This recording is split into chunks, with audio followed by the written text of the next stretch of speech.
Bonjour à tous, alors dans ce petit tuto, je vais vous montrer comment moi j'utilise SoapCalc pour élaborer mes recettes de savon à froid. Alors bien évidemment, il n'y a plus certainement autant de façons de faire que de savonnier, mais bon, moi je vais vous expliquer comment moi personnellement je fais.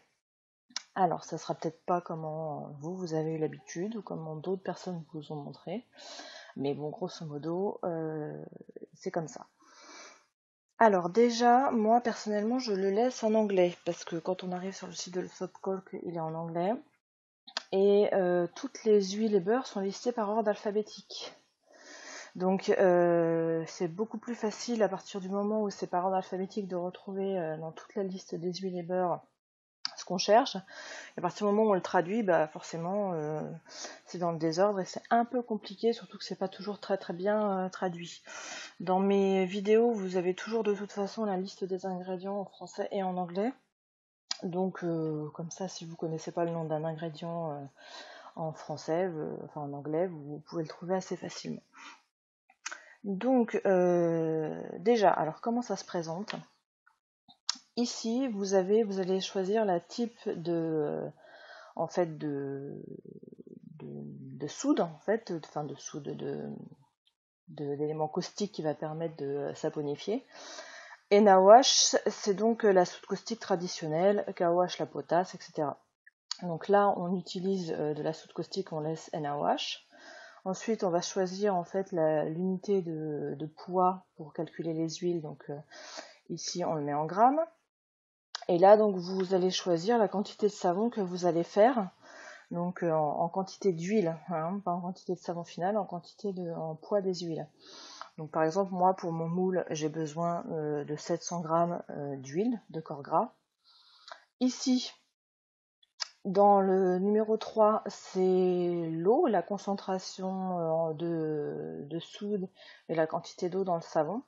Donc là, je choisis de rentrer la concentration de soude. L'ail, c'est la soude concentration. Et personnellement, je la mets à 29%. Alors, certains concentrent beaucoup plus, certains concentrent moins. En gros, plus c'est concentré, moins il y a d'eau dans le savon. Donc plus il sèche vite, moins il est mou, etc. Mais comme j'aime bien travailler des marbrages, avoir quand même une quantité d'eau assez suffisante dans le savon, ça permet d'avoir une trace un petit peu moins rapide. Mais selon les recettes, évidemment, on peut adapter. Ah, ça reste une moyenne. En numéro 4 ici, vous avez donc super fat, c'est le surgraissage. Donc il est par défaut à 5 et moi je le mets à 8. La fragrance, donc là c'est le nombre de grammes par kilo de pâte, mais bon on n'a pas spécialement besoin de s'en occuper. On met ça change pas la recette et qu'on en mette ou pas. Bon si on en met, on le laisse. Si on n'en met pas par exemple, on peut mettre 0. Voilà. Si on sait quel pourcentage on va mettre de fragrance, on peut le rentrer, mais c'est pas très important. Alors, donc là, à partir du moment où on a préparé donc les conditions de dans la barre, dans toutes les informations du haut, là, les conditions dans lesquelles on va travailler, en fait, on va commencer à élaborer sa recette. Alors, ici, dans le numéro 5, vous avez tout ce qui va être les propriétés de chaque huile et de l'ensemble de la recette que vous avez élaborée. Donc là, on a la dureté, hardness. Ce qui est très bien avec SoapCalc, c'est que quand vous mettez votre souris dessus, ça vous donne donc les moyennes dans lesquelles il faut en fait se trouver dans l'idéal pour avoir un savon qui va tenir la route en termes de formule et qui sera moyennement dans les normes conseillées. Donc ici vous avez one, c'est en fonction de chaque huile que vous allez sélectionner. Donc par exemple si vous cliquez sur la première en haut ici, ça va vous donner les propriétés de cette huile là. Si vous changez, vous mettez une autre, les valeurs vont changer et là ça va vous indiquer en fait toutes les valeurs de cette huile là. Ensuite, quand vous avez fait toute votre recette, dans la colonne All, ça, c'est la moyenne en fait, c'est tout en fonction de tout ce que vous avez rentré comme huile dans votre recette. Donc on va le voir après. Donc là, la dureté. Cleansing, c'est le pouvoir détergent, donc le pouvoir nettoyant, donc qui doit se retrouver entre 12 et 22. Condition, c'est en fait, c'est la nutrition, si on veut, voilà, c'est le pouvoir nutritif en fait de votre bar. Bubbly, donc c'est les bulles, savoir s'il va beaucoup mousser ou peu mousser. Creamy, c'est la texture crémeuse. Iodine, c'est le taux d'iode. Le taux d'iode indique en fait éventuellement si le savon va rancir vite en fonction des huiles plus ou moins sensibles que vous allez pouvoir mettre à l'oxydation. Donc ça c'est très important. Et l'INS en fait c'est l'indice global de saponification de votre savon. Donc ça c'est également très important à prendre en compte. C'est sa note en fait, c'est sa note un petit peu finale en fonction de tous les autres facteurs. Voilà, donc après on va commencer donc à élaborer la recette. Donc là on va prendre une recette un petit peu complexe entre guillemets qu'une des dernières que j'ai faites, pour exemple. Donc on commence. Alors moi j'aime bien commencer par tout ce qui est solide, beurre et huile solide, parce qu'en fait c'est ce que je vais préparer en premier dans ma recette et que je vais mettre à fondre en fait en attendant de préparer les autres. Donc comme ça en fait quand j'ai ma recette sous les yeux, bah, je vais vraiment prendre mes ingrédients les uns dans le bon ordre, et puis déjà ça évite d'oublier quelque chose. Donc on va commencer avec l'huile de coco, donc coconut oil. Ici vous allez voir qu'il y a 3 types de coco. Les 2 premières, en fait, c'est équivalent. Vous pouvez mettre l'un ou l'autre à partir du moment où vous utilisez de la noix de coco, que ce soit du copra, de la coco végétaline ou de la coco, comment dire, de la coco classique, quoi, de la bio ou de la non bio, de la raffinée, voilà. Et puis par contre, il ne faut pas choisir celle-ci parce que ça c'est l'huile de coco fractionnée, c'est du caprilis, c'est toutes ces eaux de coco là, donc c'est pas le même indice de saponification. Donc on va choisir celle-ci, et pour la choisir, donc on va double-cliquer dessus. Quand on double-clique, elle va se mettre ici dans la liste, tout simplement. On choisit si on veut faire sa recette en pourcentage ou en grammes. Donc personnellement, je préfère travailler en pourcentage. En grammes, évidemment, du coup, ça enlève tout ce qu'il y a là, puisque en fait, ça va se recalculer en grammes en fonction de la quantité de chaque huile. Donc moi, je vais laisser en pourcentage. Donc je me mets dans cette petite case-là, et j'ai dit donc que je mettais 18% de coco dans cette recette, donc je rentre 18%. Ensuite, donc je vais faire pareil avec tous les autres ingrédients. Donc ensuite, c'est le beurre de karité, donc shea butter. Il est là. On double-clique, il apparaît là, et on rentre 25%, non pas 15, 25%. Ensuite, l'huile de babassou en français, donc babassou oil, elle est là, 10%. Ensuite, l'huile d'amande douce, almond oil, on a dit 5%. L'huile d'olive, olive oil. Alors faut faire assez attention parce que c'est vrai qu'il y a des ingrédients qui se ressemblent. Et il y a des variantes en fait, et il faut pas se tromper. Par exemple, l'huile d'olive, là vous avez olive oil, et olive oil pomace, c'est autre chose encore. Alors, pépins de raisin, grapeseed oil, 9%. Huile de sésame. Bon, ça c'est toutes les... Comme ça en même temps vous avez toutes les huiles que j'aime bien utiliser en SAF. Elles sont un peu toutes là. Donc huile de sésame 9. et huile de ricin, castor oil, 5. Donc normalement j'en ai 8, c'est ça. Vous voyez, ils sont listés. Et à partir de ce moment-là, donc je vais aller cliquer dans calculer la recette, là le numéro 7. Alors à ce moment-là, si par exemple il vous manque 5% dans votre recette, ça va vous dire ajouter 5%, il manque 5% pour faire 100, etc. Donc là, on voit bien qu'on arrive à 100% en bas. Sinon, il va vous dire, bah non, là c'est 95, il vient ajouter 5%. Et à côté, donc ça vous calcule automatiquement le nombre de grammes de chaque huile et beurre qu'il faudra donc mettre dans votre recette. Donc c'est quand même parfait. Ensuite, donc dès qu'on fait ça, on va aller tout de suite voir là, dans cette colonne-ci, donc toutes les propriétés de notre savon, puisque c'est là en fait que tout va se jouer, voir si notre recette est correcte, ou après s'il faut aller changer certaines choses. Donc ici, la dureté, elle est à 40, donc c'est bien, vous voyez, elle doit être entre 29 et 54. Le pouvoir nettoyant, il est à 19, il est entre 12 et 22, donc c'est ok. Certains vont le chercher un peu plus bas, moi j'aime bien quand ça nettoie quand même, en sachant qu'il y a quand même un surgraissage de 8%, donc bon, on est quand même sur quelque chose qui ne va pas être agressif. Mais par contre, elle n'est pas au-dessus de 22. Donc le conditioning qui est à 57, donc c'est pareil, il est pas mal, entre 44 et 69. Le côté moussant à 24, c'est pareil.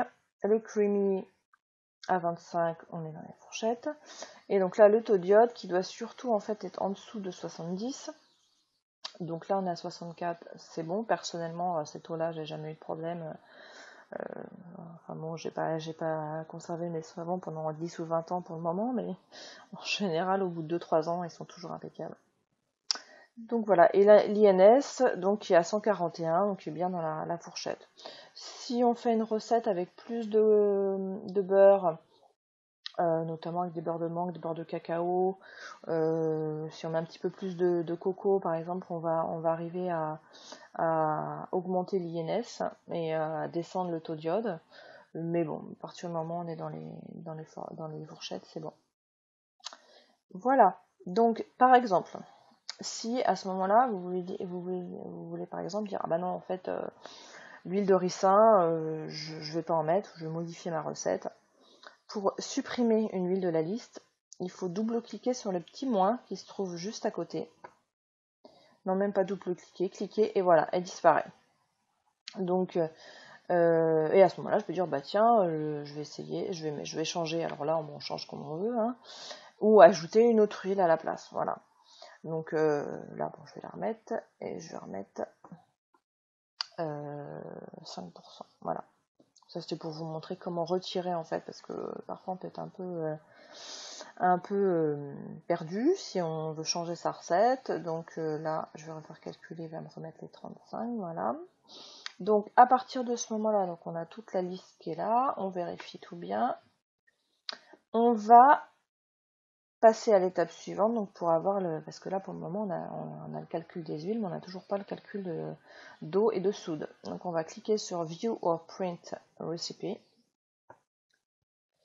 Et là, donc une autre fenêtre va s'ouvrir avec notre recette toute prête. Toutes les quantités sont là pour pouvoir... bon là je vais la laisser traduite pour vous, comme ça vous allez voir. Donc là, il y a tout. Donc comment on lit ça? Poids total du pétrole. Pétrole, c'est comment il traduit l'huile en anglais. Hein. Pas de pétrole, là, je vous rassure. Donc 700 grammes, donc je sais bien ça. Il me faut 500 grammes de gras. Donc là, on a le surgraissage 8%. Concentration de lessive de soude, j'ai mis 29, c'est bien ce que j'ai choisi. Donc là, on a un rappel de l'iode, de l'UNS. Et alors là, donc on a l'eau, la ligne bleue là, donc c'est l'eau. Donc dans ma recette, il me faudra mettre 228,85 g d'eau. Et en dessous, l'ail, Donc la soude NaOH. Donc il le met en livres et en onces, mais on s'en fiche un peu.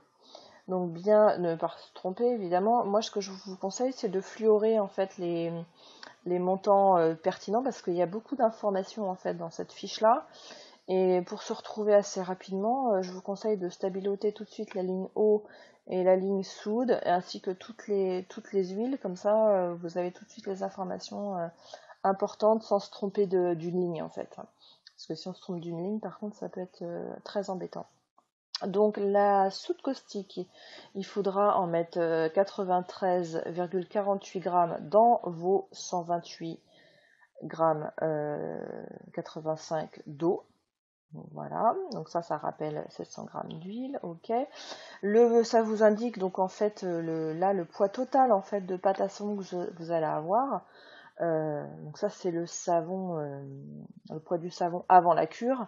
Après la cure évidemment il vous en restera moins parce qu'il va sécher, donc il y aura moins d'eau.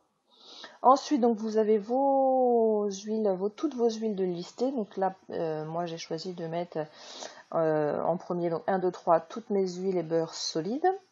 Donc ça rappelle des pourcentages ici et tous les grammes à ajouter. Voilà. Et en plus, donc ce qui est sympa, c'est que vous avez un rappel donc de la dureté, du pouvoir nettoyant, du conditionnement pétillant, crémeux, haute lignesse. Vous avez, ce que j'aime bien dans Sopcalc, c'est les fourchettes. Donc là, ça vous rappelle donc toutes les moyennes en fait à respecter et les caractéristiques de votre recette. Voilà. Ici, donc bon, il y a tout un détail si on veut aller comment dire un peu plus poussé dans tous les acides gras qui sont contenus dans la formule, etc. Mais bon, là c'est pas l'ordre du jour. Et à cet endroit-là, en fait, vous pouvez à ce moment-là rentrer. Et c'est sympa aussi parce que c'est bien de garder une trace de tout ce qu'on a mis dans son savon, de la recette complète qu'on a fait. Tout simplement parce que en cas de souci, ça permet de trouver en fait ce qui a pu clocher. Et dans le cas où la recette est superbe, ça permet de se souvenir de ce qu'on avait fait pour la refaire. Donc par exemple là, je vais mettre dans additif, je vais mettre par exemple argile blanche 5%, voilà, je mets 5% d'argile blanche. Après, je peux dire, tiens, j'ai choisi la fragrance Nac Champa. Nac Champa parce que je l'aime bien. Voilà, j'en ai mis 2%, etc. comme ça, voilà. Ensuite, dans remarque, on met ce qu'on veut, hein, savon pour Noël, par exemple, j'en sais rien, moi, on met ce qu'on veut, voilà.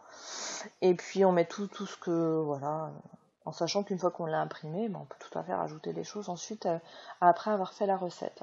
Et donc à partir de là, donc vous pouvez enregistrer si vous êtes sur Google Chrome, vous pouvez l'imprimer, voilà, ici. Ou alors tout simplement faire un clic droit sur la page et enregistrer sous dans un dossier pour le garder sur votre ordinateur en fait. Voilà, donc tout simplement on a fait le tour. Voilà. Et donc voilà, vous pouvez rajouter après avoir fait la recette, même après la cure, etc., des remarques, des commentaires dans votre recette. Voilà, et ben j'espère que ça vous a plu. J'espère avoir éclairci ceux qui en fait hésitaient à utiliser le calculateur, parce que c'est vrai que quand on tombe sur une page là-dessus comme ça peut être un peu ça peut faire peur. Donc j'espère avoir clarifié l'utilisation en fait. Et puis surtout, si vous avez des questions à me poser, n'hésitez pas à le faire en commentaire. Voilà, je vous souhaite une belle journée, à bientôt.